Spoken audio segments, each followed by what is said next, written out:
Oke, selanjutnya kita akan berbicara tentang strategi yang efektif untuk membangun auditory memory. Tadi sering saya singgung, poin utamanya adalah kita mengajarkan dulu.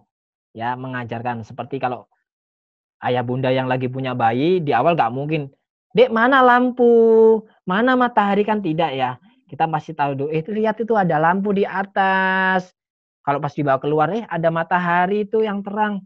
Tuh mataharinya bagus, mataharinya eee terang sekali. Atau kalau malam, "Wah, ada bulan." Kita sering kasih tahu dulu sebelum akhirnya suatu saat kita tanya, Dek, mana ya bulan ya? Mana mataharinya?" Itu, apa namanya, setelah beberapa kali kita mengenalkan. Tapi di awal-awal tentunya kita tidak akan menanyakan itu dulu.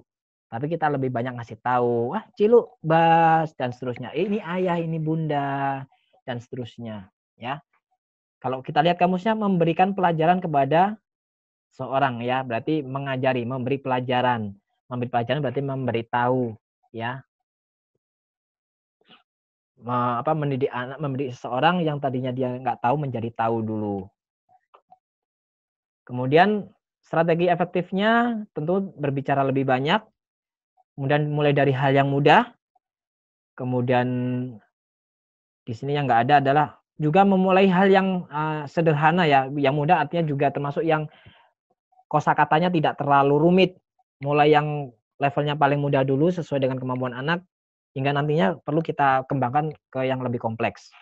Lalu gunakan penekanan akustik ya, kemudian perpanjangan dan perluasan, ketika memang kemampuannya sudah bisa ditingkatkan, lalu beri pengulangan tentunya, pengulangan yang alami ya gunakan kegiatan sehari-hari ya, pilih kegiatan yang memang rutin dilakukan sehari-hari, kemudian beri jeda, terutama saat kata kunci terakhir misalkan, "Dek, tolong mama ambilkan gula dan garam," misalnya begitu.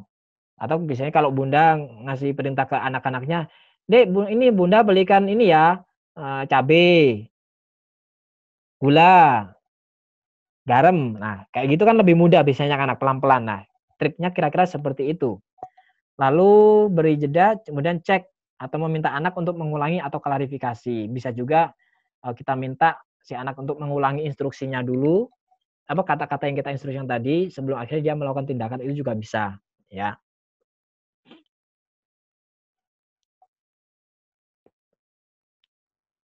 Kemudian anak-anak belajar melalui bermain. Tentu kita tahu anak-anak dunianya adalah bermain. Ya, dia belajar melalui bermain, dia bermain itu untuk belajar. Ya, jadi kita harus pahami bahwa belajarnya anak-anak tentunya dengan permainan. Kalau kita membuat kegiatan yang formal, maka tentunya harus, yang menyenangkan. Kalau saran saya boleh aja formal, tapi harus menyenangkan. Karena ketika anak itu tidak senang, ya pembelajaran mungkin akan susah untuk diterima ya. "Oh, anak saya bisa sekolah dan dia senang." Nah, kuncinya adalah menurut saya adalah senang. Kalau dia nggak senang mungkin di sekolah dia akan nangis saja, ya akan minta pulang. Kemudian buat pembelajaran menyenangkan ya, supaya anak itu lebih mudah menerima atau menyerap informasi ya dan nggak merasa bosan.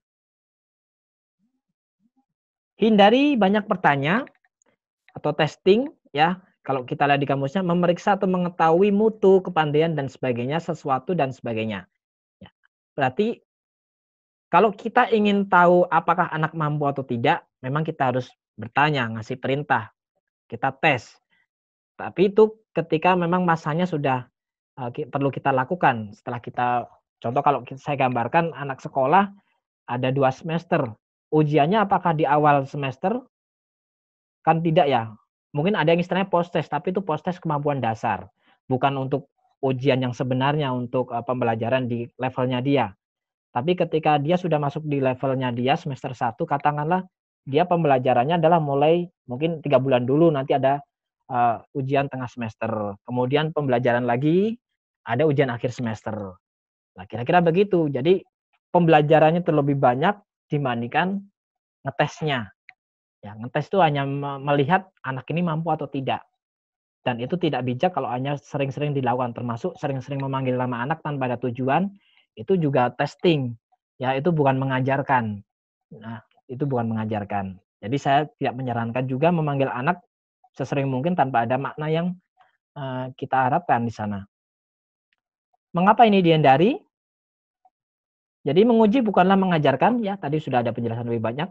Kemudian tidak menambah kosakata karena sifatnya hanya mengulas, ya.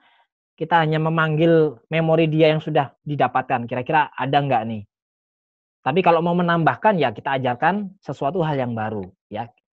Menimbulkan tekanan atau depresi pada anak. Nah, pasti salah satu ini juga sering dialami. Kenapa anak saya kalau diajarkan orang tua nggak nurut, kemudian kalau sama terapis nurut.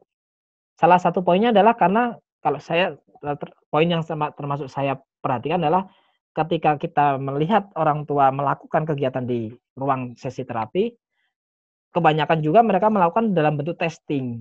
Apa ini, apa ini, ayo coba dengarkan dulu.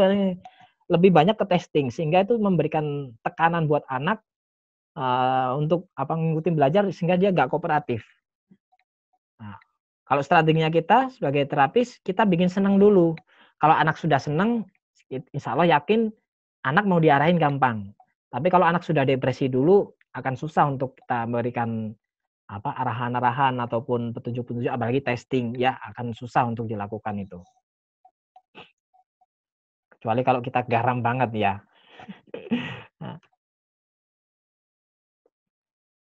kemudian identifikasi juga kesulitan memori auditori. Jadi kita juga harus paham kira-kira kesulitan apa yang dialami anak. Nah, bisa jadi anak ini nggak mampu, pasti ada masalahnya, ya. Misalnya tidak dapat mengikuti instruksi yang rumit, berarti kita harus menyederhanakan, ya. Tidak mampu 4, 5 item, ya kita harus turunkan dulu, 3 atau 2 yang sekiranya dia mampu. Biasanya kalau auditor memori, saya mulai dengan yang paling mudah dulu, tidak harus ke yang sebenarnya. Misalkan ini memang kita mau targetkan 4, kita coba 3 dulu, pastikan dia mampu. Kalau 3 mampu, baru kita naikkan ke 4. Sulit mempertahankan perhatian untuk jangka waktu yang lama. Nah, kita perlu tahu kondisi ini.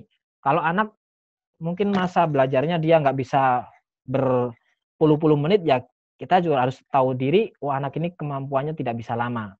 Berarti kita harus cepat melakukannya, ya. Kita nggak bisa paksakan ketika misalkan kondisinya sudah lelah, ya itu juga nggak bisa. Kita pun juga begitu ya, kalau sudah lelah menyerap materi juga susah. Muncul di dunia kecil mereka sendiri, ya. Mungkin mereka cenderung mengikuti kata hati mereka sendiri si anak-anak, atau tampak malu. Terus, tampak malu mungkin mereka tidak pede ya, tidak pede bisanya karena sering disalahkan. Kalau ngambilnya salah, akhirnya disalahkan, itu juga bisa jadi anak itu malu, rasa percaya dirinya kurang. Sulit untuk memberitahu tahu Anda tentang hari mereka atau menceritakan sebuah kisah kepada Anda. Jadi cenderungnya lebih ke diem ya, tidak, terbuka, kemudian tidak maju di sekolah, ini kalau berkaitan dengan, sekolah, kemudian mungkin anak merasa frustasi, ya ini juga bermasalah kalau anak frustasi karena sering-sering dites, ini juga pengaruh banget ya. Oke, sampai di sini ada pertanyaan?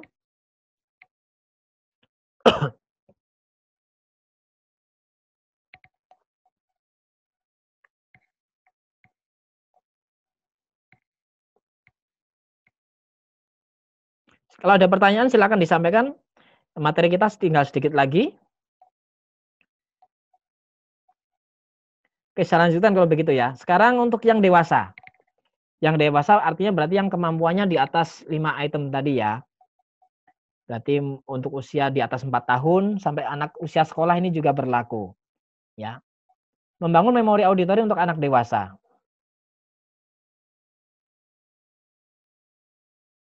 Ya, ya mama lain. Jadi mengikuti pikiran mereka sendiri. Kalau cenderung, saya maunya ini, ya udah kita kasih instruksi dia akan nggak akan jalan, karena apa? Dia pengennya, main apa yang dia inginkan sendiri. Speech tracking. Di sini anak anak mendengarkan kalimat yang Anda ucapkan dan mengulanginya persis seperti yang Anda ucapkan. Mulai dengan kalimat yang lebih pendek dan kosakata yang lebih mudah, dan buat kalimat yang lebih panjang dan kosakata yang lebih panjang.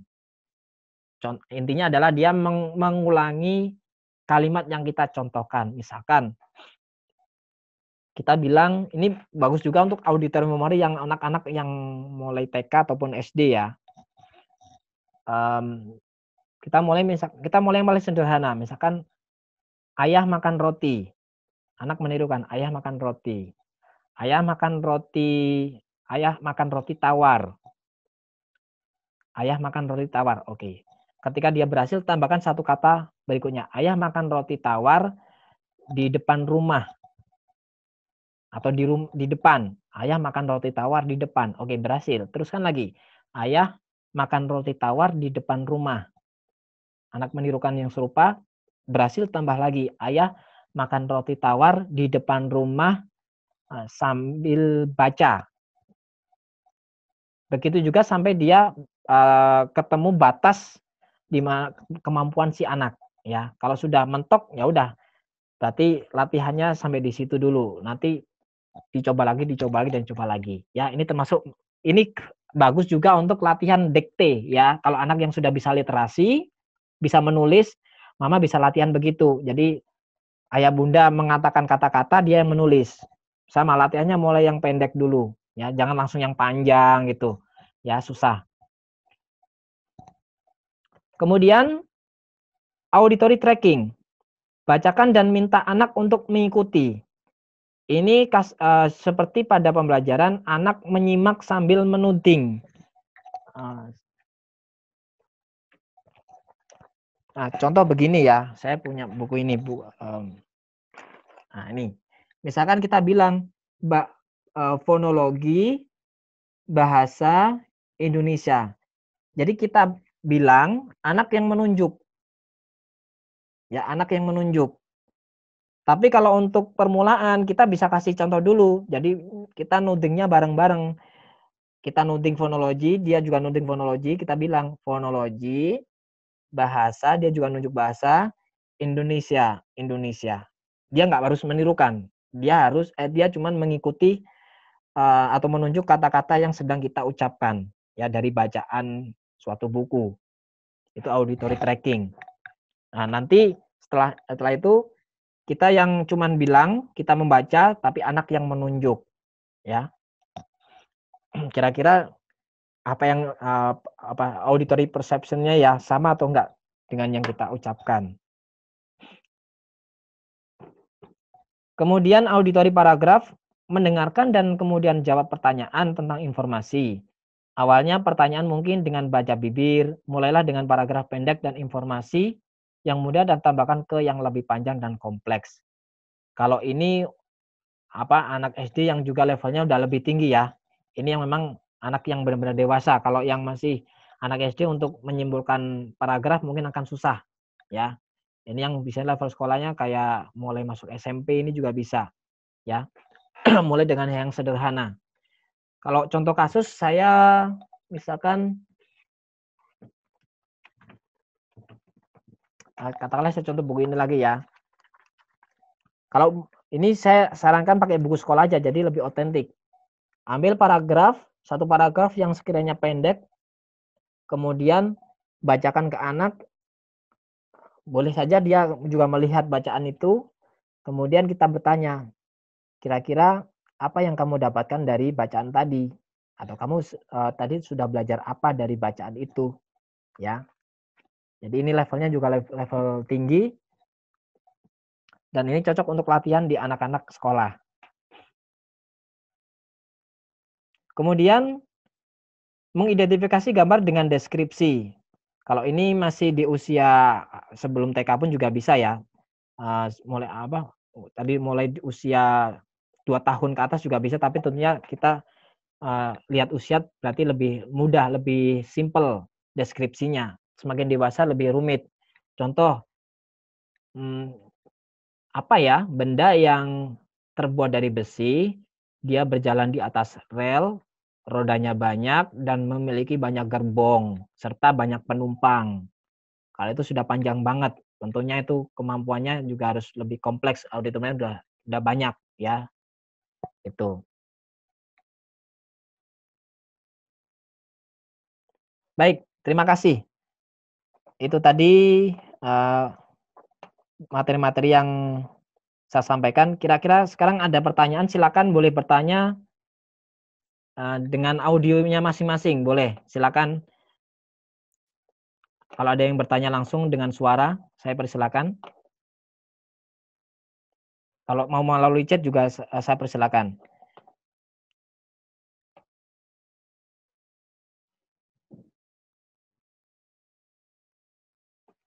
Ada pertanyaan itu tadi untuk level usia 8 tahun ke atas ya, Om.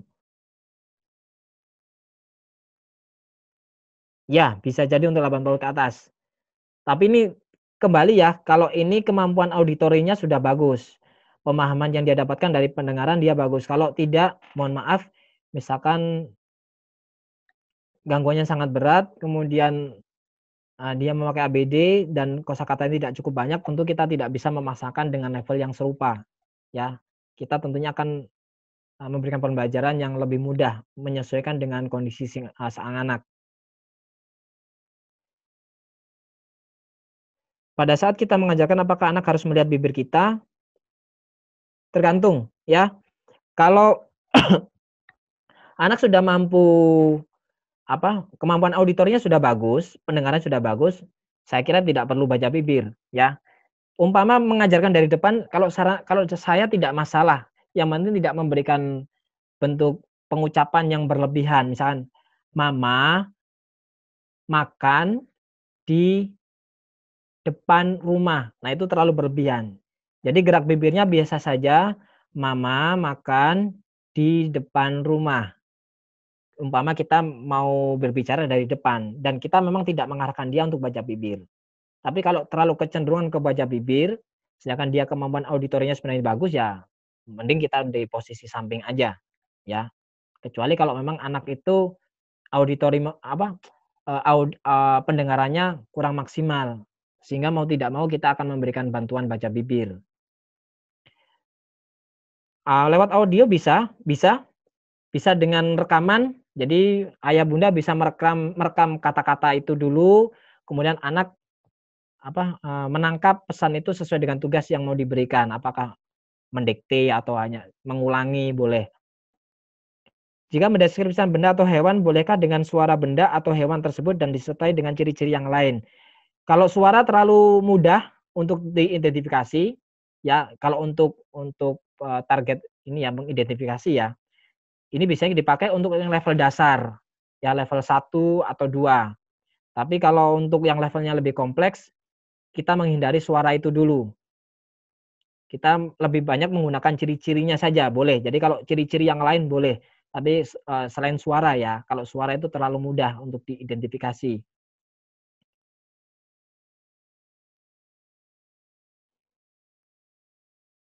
Oke, lainnya masih ada 4 menit lagi. Kalau ada yang mau tanya langsung dengan suara boleh.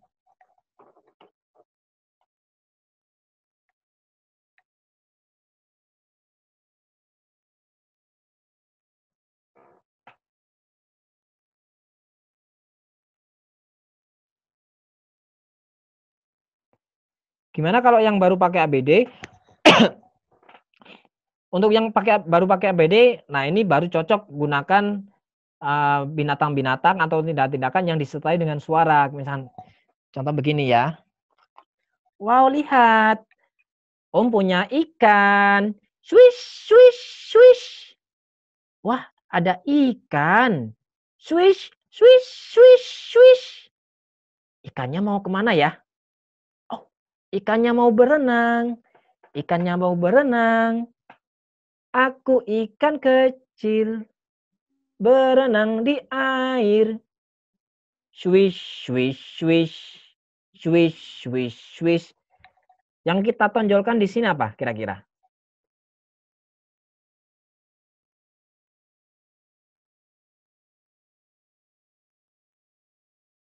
Apa?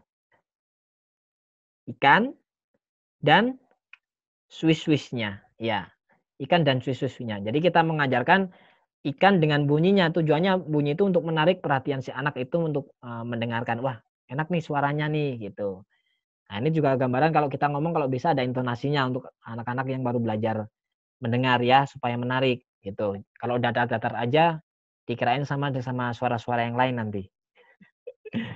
Contoh lain misalkan kalau pas lagi makan, "Wah, Adik, Om ini punya pisang.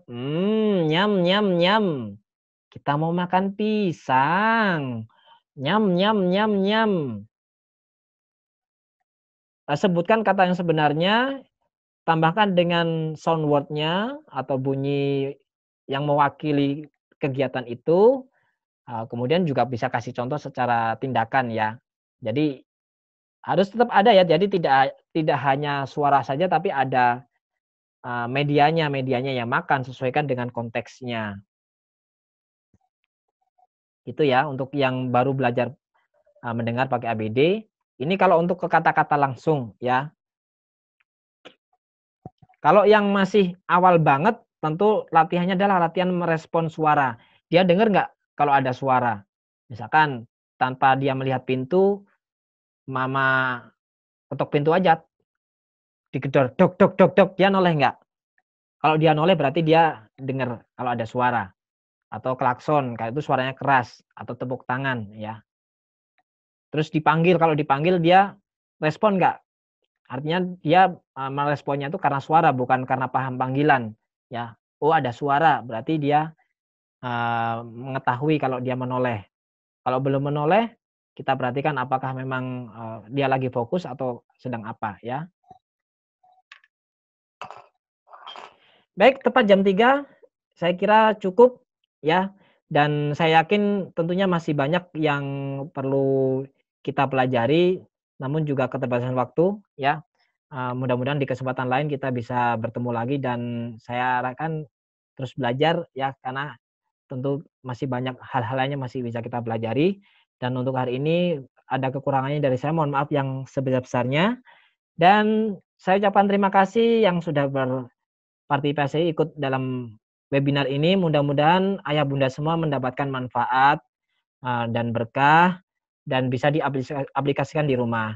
Kalau masih ada yang belum paham, ayah bunda silakan bisa tanyakan ke saya bebas. Nomor saya kalau mau nyatat juga boleh, 0856 atau via email aja ya, saya tulis emailnya ya, silakan di-copy aja. Saya tulis email saya.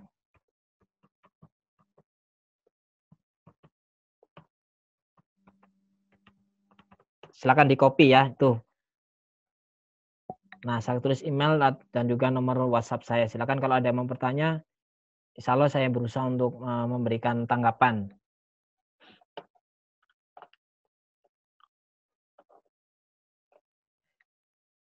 Baik, terima kasih atas partisipasinya. Selamat beraktivitas kembali dan sampai jumpa di pertemuan-pertemuan berikutnya. Selamat sore. Wassalamualaikum warahmatullahi wabarakatuh.